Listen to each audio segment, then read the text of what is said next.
So if you've been watching, you know where I am. If you're just tuning in, this video is going to be about setting sprays and a quick how-to on contouring. Contouring can get very in-depth, so this is just going to be a bite-sized version of a basic contour you could do on your face. I have done everything from my prepping, priming, liquid foundations, concealers, and setting powders, so that's where we are to catch you up. The thing that I like to do is use 2 different setting sprays, so this might be a little extra for some of you, but with my dry winter skin, after I apply all of my face powder, I've been loving this Mario Badescu. I'm probably saying that wrong. I pronounce everything wrong. This is the facial spray with aloe, herbs, and rosewater. I'm obsessed with this. It smells delightful. It makes my skin look great. For winter skin, for me, this isn't really so much about setting. It's about making sure that I'm not going to have any flaky bits coming to the forefront. So I literally spray this all over, and it can get a little spotty, but I find that it goes away. So you're just going to hold it at a reasonable distance from your face, and there's different techniques for using setting spray. So I've seen a lot of people do like an X. I just kind of go all over with this one. I'm not doing anything too particular. So I use a lot. Now, the important part to know when you use a setting spray, it does what it's supposed to do. So this is a refreshing and setting spray, so it can be used to refresh your face or to set your makeup. Anything that says it's to set your makeup, don't move your face around. If you're making a lot of facial movements, it's going to set what's there. So it's going to set into your lines, your smile lines, your forehead wrinkles. So when you're letting your setting spray dry, it just takes about a minute. Just keep your face still. Don't do anything too crazy because it might lock it in there. All right, so I just smiled. All right, so moving on to next. I'm not going to do eyebrows or eyeshadow in this video. This is really just still concentrating on the face. So if you're wondering what's going on with my brows, we're not going to touch those yet. The next thing I would do if I were just doing my face makeup. So I might do contour and highlight later if I were trying to do my full makeup, like just getting ready to go somewhere. But in order to really set up these videos to do an entire face, I'm going to go into my contour and highlight. So this is my super 101 version of contour and highlighting. Things that you need. You need a good taper brush.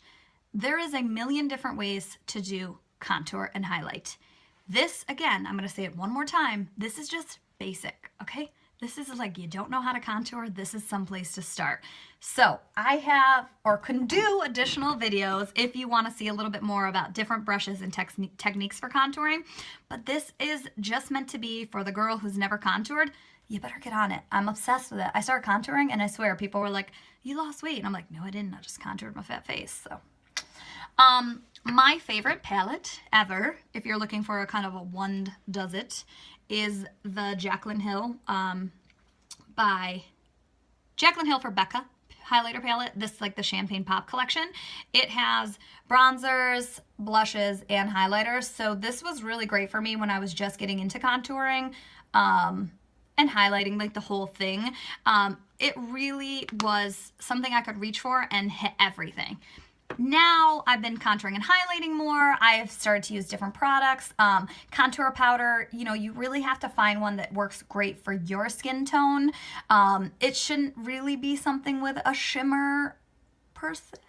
Again, I'm sorry, it's all your preference, but like typically you'd want to use a matte bronzer for your contour, I would think. But you can use anything you want. It just depends on how you want your face to look.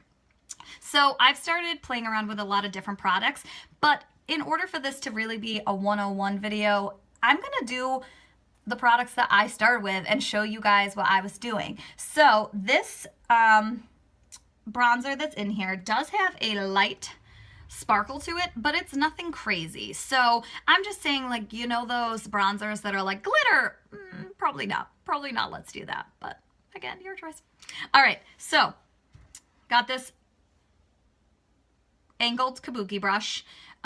This is an AOA studio brush. It's the high def brush F1. These brushes are really cheap, but they're really awesome. Like, they're like my favorite low end brush. So I just swirl around like, or kind of tap in like a decent amount of product. And then I do the fish face. And then go for it. So I'm going to do this to kind of see that line I'm looking for. The biggest mistake with contouring is going too low, and then you've kind of got like this not defined jawline, and it's like this runny face. So it's better to go a little higher and to blend up. So I'm going to go ahead and do that now.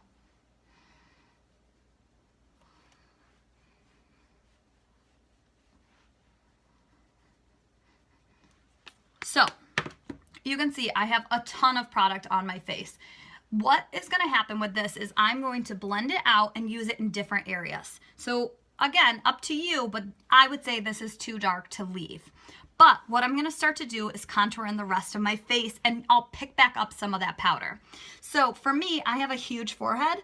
I like to go up right into my hairline, as you'll see like all of the drag queens do, to make their faces look more feminine, because that high hairline does read more masculine.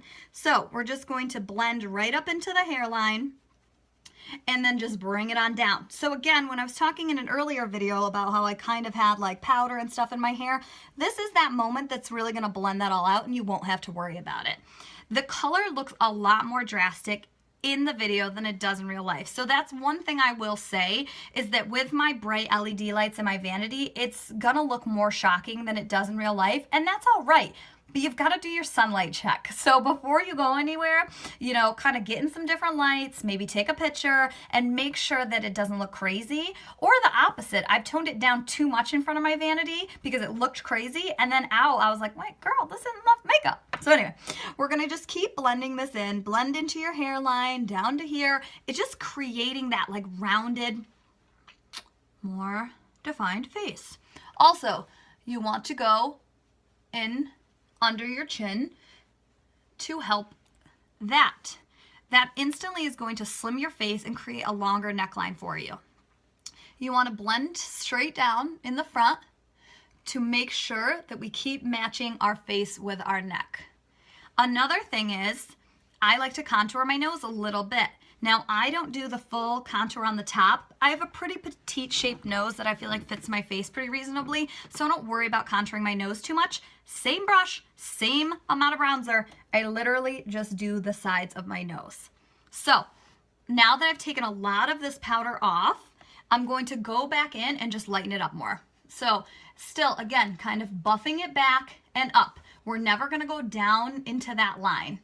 Now, if you've gotten too much, which happens to me all the time, you can go back in either when you're baking, which is a different video, or just take a powder, like any sort of setting powder, and you can just put it underneath your line from your contour to make sure like you haven't gone too far.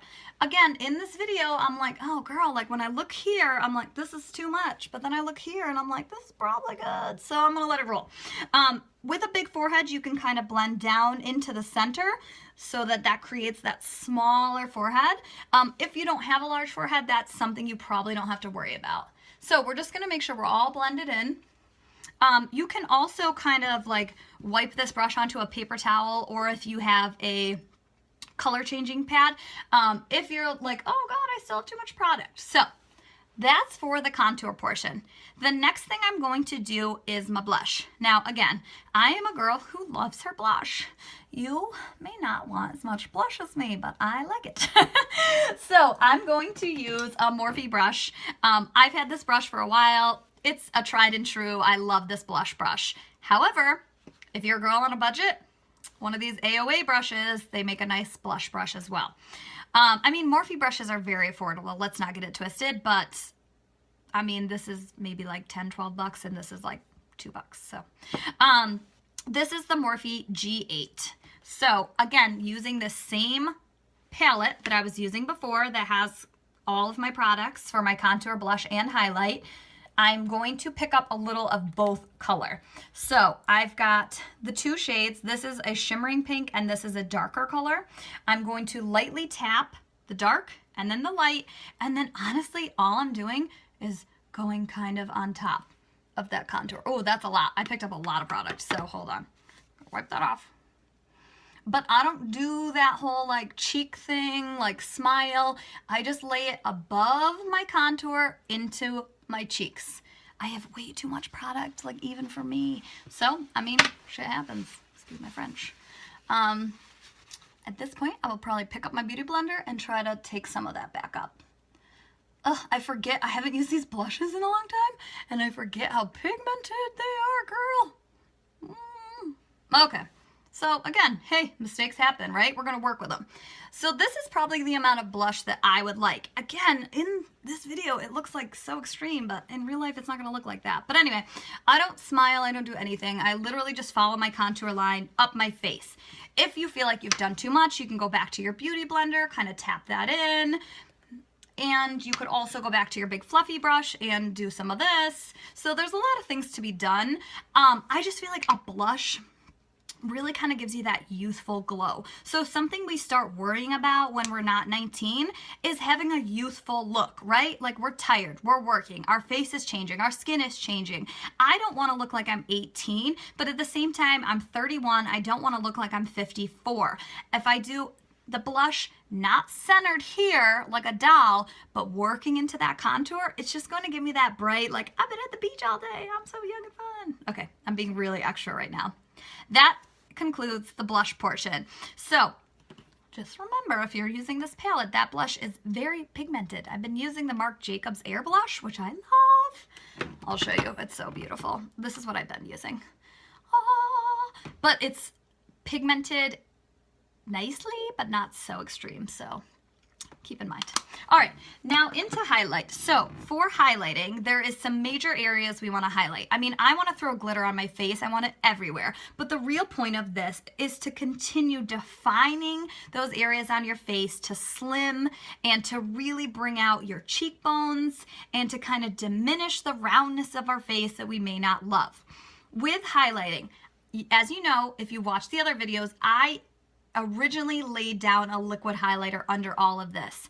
That doesn't matter for this step of highlighting. If you've done that, not done that, that's not really going to affect this step.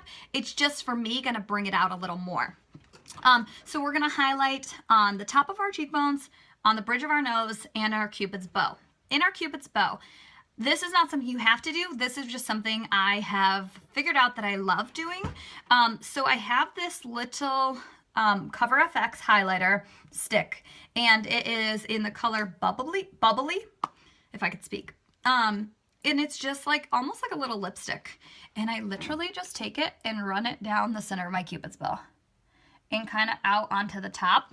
And then I just blend it in a little bit with my finger. And I just love the way that looks. I will put a little more powder highlight on top of this, but that's been my base. I like a really highlighted Cupid's bow because I wear a lot of lipstick and it just really enhances that shape of your lip. So you don't have to do all that, but that's what I do.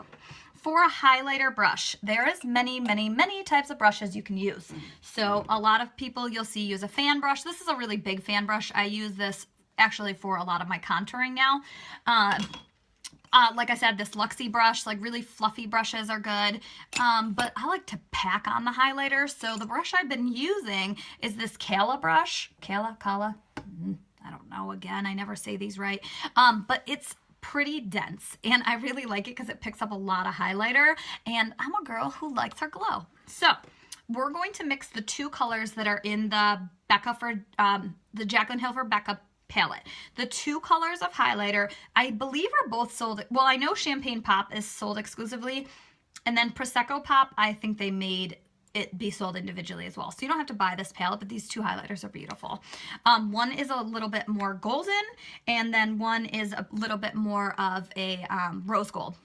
So you're gonna see those two highlighter colors here. So I'm literally just going to tap that brush into both, and it's going to be a lot of highlights. So if you don't want a lot of highlight, you could go in with your brush a little bit lighter. For me, I'm literally going to tap it on over my cheekbone, and again, kind of as that like top layer on the cake of my contour. So for some girls, that's too much highlighter, and they will do like a fan to get a really light amount. But girl, I already told you, I can't tell you enough how much I like my highlighter. Like, look at that. Yes. Then again, tapping. Now, the bridge of the, or the tip of the nose is where I get a little crazy. So Sometimes I do too much. So just maybe kind of lightly start at the bottom.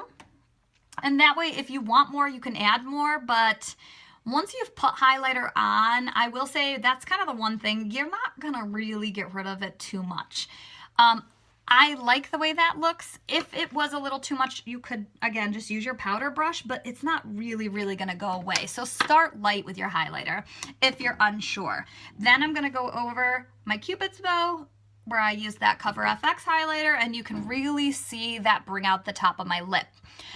Other places you can highlight, you'll see girls do like up here, kind of above their brows. And then I also use highlighter a lot in the inner corner of my eyes, but I would use more of a white shaded highlighter rather than the rose gold or gold. So this look for me is completed for my base face.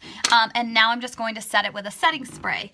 Live and Die for my Urban Decay all-nighter makeup setting spray. They have a whole new line of setting sprays. I haven't tried them, so I don't know, but this is really my go-to. So this one, they recommend that you spray once out to make sure it's got the correct mist, and it will leave spots. So if you do it too close or too thick, you will be able to see the spots. So this one, it's a really good idea to do the X, but you'll see girls go all over their face. It doesn't matter as long as you've done that first spray to kind of make sure it's right and that you've got a decent distance. So I'm going to go ahead and do that now. So this is how they recommend to do it in kind of this X pattern. If you don't feel like it's enough, girl, just keep on going. But again, let's hold that face, girls. Don't let it sit no lines in. Thanks for tuning in.